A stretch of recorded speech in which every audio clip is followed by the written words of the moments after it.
आज से करीब 8 साल पहले 8 मार्च 2014 को मलेशियन एयरलाइंस की एक फ़्लाइट जिसे कुआलालंपुर से चीन की राजधानी बीजिंग तक पहुंचना था, वो फ़्लाइट बीजिंग इंटरनेशनल एयरपोर्ट पहुंची ही नहीं और आज तक किसी को भी पता नहीं चला कि ये फ़्लाइट गया तो गया कहाँ। Is the biggest aviation mystery of all time. Sliver of hope vanished in an instant. Some reject those findings and the whole idea that the plane crashed in the ocean. Malaysia 370, thank you.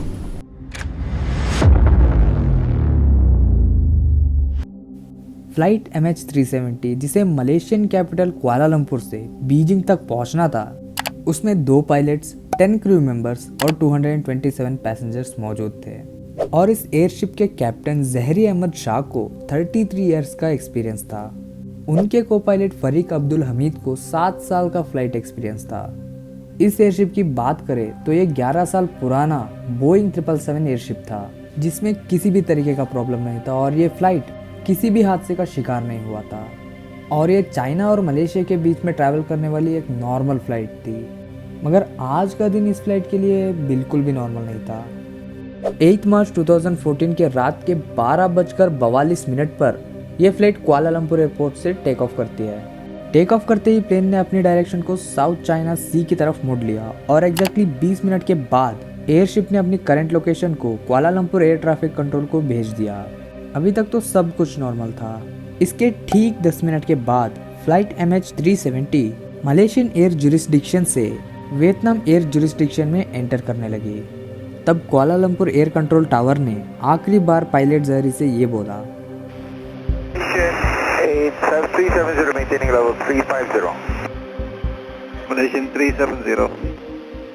Malaysian 370 contact Ho Chi Minh 120.9. Good night. Good night Malaysian 370. इसका साफ साफ मतलब ये था कि अब MH370 को Vietnam के होचिमिन कंट्रोल टावर से कांटेक्ट करना चाहिए।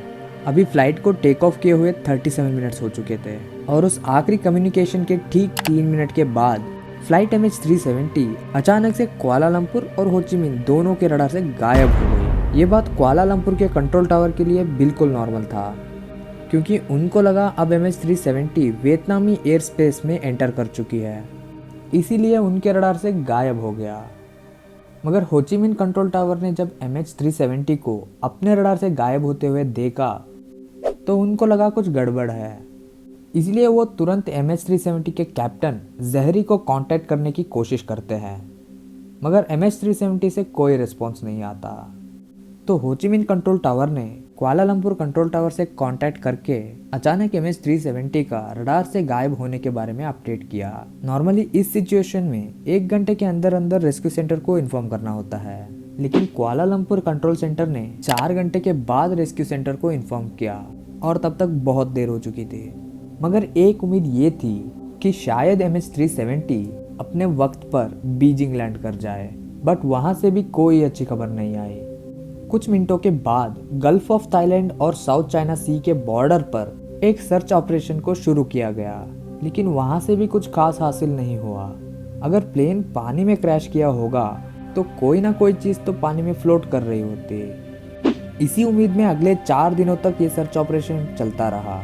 फाइनली चौथे दिन ये खबर सामने आई कि फ्लाइट MH370 जब रडार से गायब हुई थी तब वो सिर्फ सिविलियन रडार से गायब हुई थी, मगर मलेशियन मिलिट्री रडार पर अगले 1 घंटे तक शो होती रही। उसके बाद जो कुछ हुआ वो कुछ इस प्रकार था।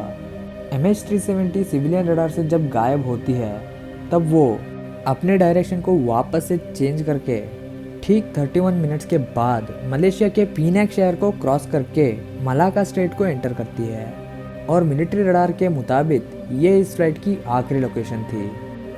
कुछ दिनों के बाद एक और खबर सामने आई।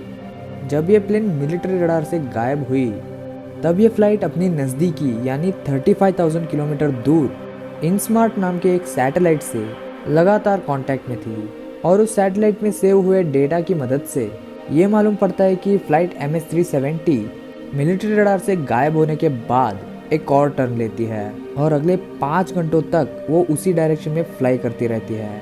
सुबह के 8:19 पर प्लेन ने आखिरी बार सैटेलाइट से कनेक्शन बनाने की कोशिश की, एंड यही वो MH370 से मिलने वाला आखिरी सिग्नल था। यानी जिस वक्त रेस्क्यू टीम एयरक्राफ्ट को समंदर में ढूंढ रही थी तब असल में वो फ्लाई कर रहा था। इन्वेस्टिगेशन टीम का मानना है कि ऑस्ट्रेलिया से 2000 किलोमीटर वेस्ट में इंडियन ओशन के ठीक इस कर्व पर आकर प्लेन का सैटेलाइट से कनेक्शन टूट गया होगा और काफ़ी ज़्यादा चांसेस है कि MH370 फ्यूल खत्म होने की वजह से यहीं पर आकर क्रैश कर गया होगा और यहीं पर शुरू किया गया एक डीप सी सर्च ऑपरेशन। कई सालों तक ये सर्च ऑपरेशन चलता रहा मगर यहाँ पर भी प्लेन का कोई सुराग नहीं मिला।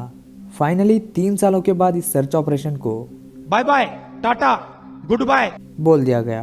MH370 के गायब होने के ठीक 8 सालों के बाद एक British aerospace engineer Richard Godfrey, जिनका दावा है कि वीक सिग्नल प्रोपगेशन एनालिसिस के जरिए उन्होंने प्लेन की एग्जैक्ट लोकेशन का अंदाज़ा लगा लिया है और वो एग्जैक्ट लोकेशन इसी इंडियन ओशन के कर्व्ड एरिया में मौजूद है। रिचर्ड का कहना है उस लोकेशन के ठीक 4000 मीटर नीचे अभी भी मलेशियन एयरशिप MH370 मौजूद है। आई होप कि ये वाली वीडियो भी आप लोगों को बहुत ज़्यादा पसंद आई होगी। तो मैं मिलता हूँ एक और नई धांसू वीडियो के साथ, तब तक के लिए बाय बाय।